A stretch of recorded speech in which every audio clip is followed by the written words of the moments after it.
नमस्कार दोस्तों, स्वागत है आपका आज के इस टॉपिक में। आज का टॉपिक साहित्य से थोड़ा सा हटकर हमने अ,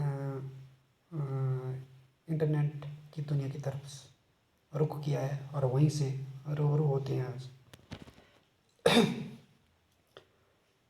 जो हम बोलते हैं सोशल मीडिया में, या जो हम वर्णन करते हैं, या किसी कंटेंट के माध्यम से, या अपनी वॉइस के माध्यम से, या किसी भी तरह, इसके कुछ कायदे होते हैं। फॉर एग्ज़ाम्पल, मैं आपके सामने कुछ बोल रहा हूँ और कुछ अनसेसरी या कुछ जिसका कोई रिलेशन नहीं है किसी भी चीज़ से, तो आपको लगेगा कि ये स्वयं से अपनी मर्ज़ी से बोल रहा है। और ये सोशल मीडिया की जो सारी इस तरह का जो इसके पीछे प्रोसेस होता है, उसके पीछे एक कारण होता है। उसके जो रूल्स और नियम होते हैं, उस पे थोड़ा सा हम आज चर्चा करेंगे, और अंत में आप भी सोचेंगे कि सही बात है, ये होता होगा, और आप भी मुझे कुछ सुझाव देंगे कि ऐसा है। कई बार ऐसा होता है कि हम सोशल मीडिया का ज़माना है, आपका भी यूट्यूब चैनल होगा, और आपने भी कुछ ब्लॉग पोस्ट लिखी होगी, आपने भी कुछ ऐसा लिखा होगा कि आप लोगों को कुछ बताना चाहते हैं अपने बारे में, या आपका जो भी छोटा मोटा बिजनेस है उसके बारे में। तो इस तरह आपको वो बताना होता है बिल्कुल सत्य, या इस तरह आप फ्रॉड नहीं कर सकते। इसी तरह हमारा जो आज दुनिया में इतना कुछ आप देखो, इतना कुछ उपलब्ध हो गया है इंटरनेट पे, जिसकी कोई सीमा नहीं है। इतना कुछ उपलब्ध है जिसकी कोई सीमा नहीं है, लेकिन उसके पीछे क्या सही है, इसको चेक करने के लिए गूगल के कुछ रूल्स और नियम होते हैं। इसको एक बात उदाहरण के माध्यम से समझने की कोशिश करेंगे। जैसे मैं अपना यूट्यूब चैनल है और मैं उस पर कुछ कंटेंट डालता हूँ। पिछले कल के वीडियो का उदाहरण ले लेते हैं। मैंने एक बुक के बारे में डाल दिया, और एक मेरे किसी भाई ने, हिंदी साहित्य का विद्यार्थी है, उसने पढ़ लिया। उसने गौर से पढ़ा और उसने सर्च किया कि भाई ने ये बुक के बारे में बोला, ये बुक थी, इस बुक में ऐसा कंटेंट था, या मैंने कुछ इंक्लूड तो नहीं किया अपना। हाँ, अगर मैंने कुछ इंक्लूड किया है जिससे उस कंटेंट से उसका कोई रिलेशनशिप नहीं है, तो इंटरनेट की दुनिया में मैं एक फ्रॉड पर्सन हूँ फिर।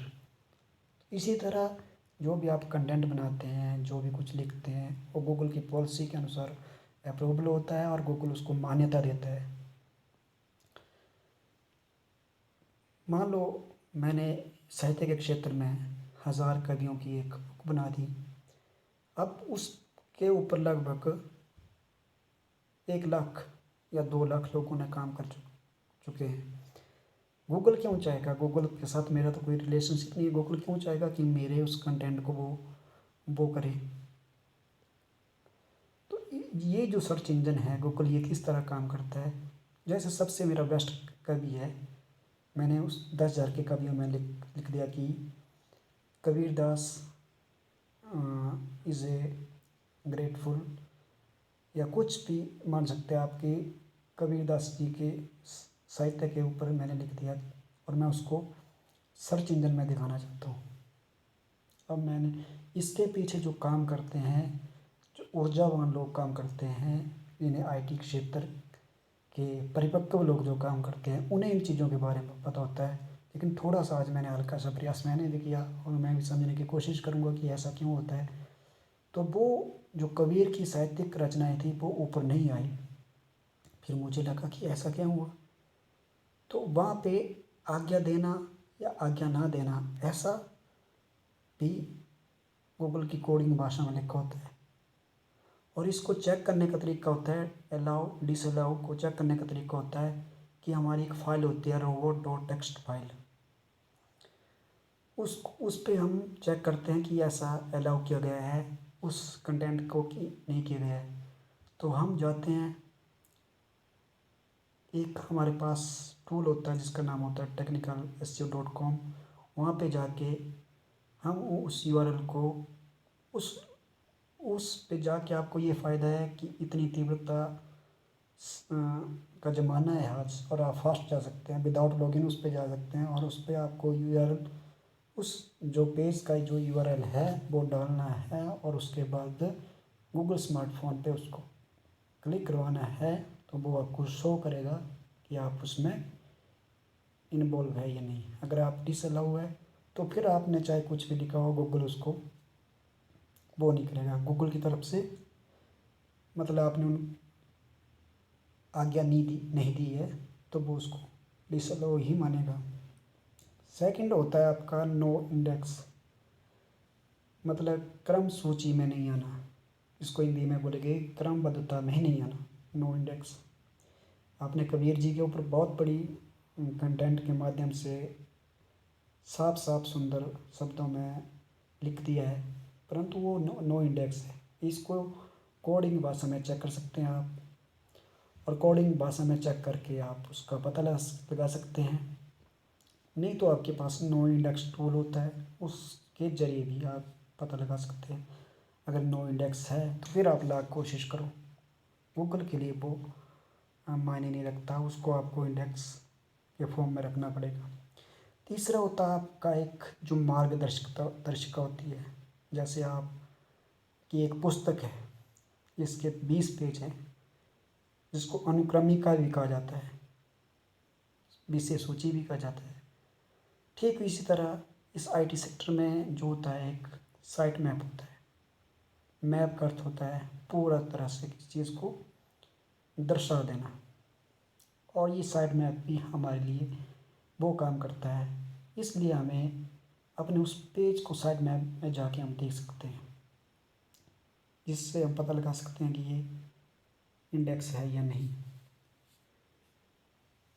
और फिर हम जो हमारा प्रमुख पन्ना होता है उसके अंदर हमने छोटे छोटे पन्ने ऐड किए होते हैं।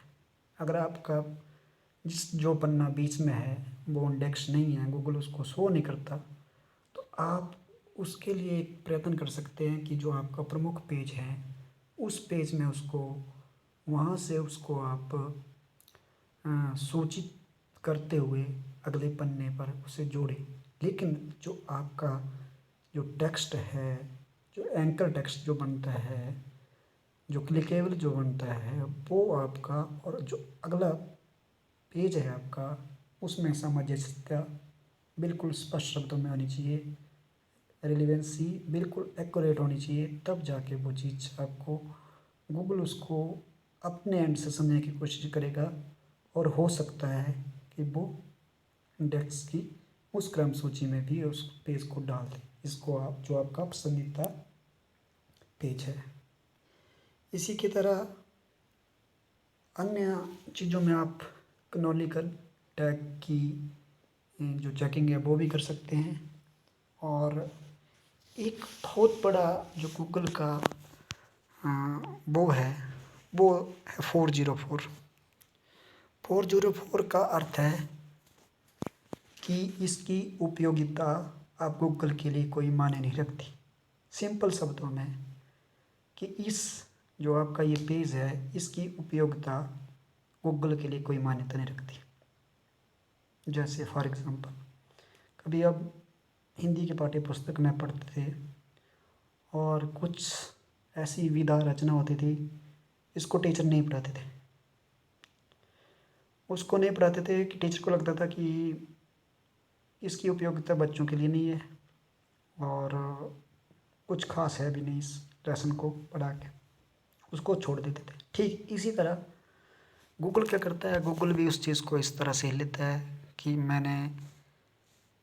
मेरा जो पसंदीदा पेज है वो इंडेक्स सूची में क्रमता में नहीं आ रहा है, और उसके पीछे ये कारण हो सकता है कि मैंने जो उस पे जो लिपिबद्ध किया हुआ है वो कहीं यूज़फुल है या नहीं, उसका किसी वस्तु से, किसी क्षेत्र से, किसी समस्या से, किसी जो मेरा प्रमुख वो है उससे उसका लेना देना है या नहीं। अगर नहीं है तो गूगल के लिए वो जीरोलेस, कुछ भी मायने नहीं रखता, इसलिए गूगल उसको 404 करार देता है। और इसको चेक करने के लिए आप एक टूल जिसका आप सहारा ले सकते हैं, गूगल सर्च कंसोल सेटिंग में जाके और एक सॉफ्ट 404 की रो में जाके उसको आप चेक कर सकते हैं कि इस पेज के लिए 404 लगाए। 404 लगने का मतलब कि उपयोगिता गूगल के लिए ख़त्म है, या आपने इतना ढीला कार्य किया हुआ है कि वो कंटेंट जो अपने बता कबीर जी के बारे में है और आप लिख रहे हैं रहीम जी के बारे में, तो वो फिर उस तरह का होता है। और दूसरा होता है कि क्रॉल इशू आता है, जो हमें उस पेज को क्रॉल करने के जो इश्यूज हैं उसमें से प्रमुख इशू जो होता है वो होता है होस्ट स्टेटस। होस्ट स्टेटस मतलब जो हमारा मेज़बानी कर रहे हैं, जिससे हम अपने पूरे इस पूरे के पूरे इस प्रक्रिया को हमने अनुमति ली है, उसके स्टेटस में कहीं ना कहीं या उसकी जो वो है उसमें कमियां है, और उसको सर्वर जो डिसकनेक्टिव है वो करार हो जाती है, जिसकी वजह से भी गूगल सारे के सारे पेजेस जो हैं उसको अपने इंडेक्स कराने में असमर्थ होता है। और फिर लास्ट में एक बहुत बड़ा रीज़न ये भी हो सकता है कि चेक लीगल स्टेटस भी हो सकता है।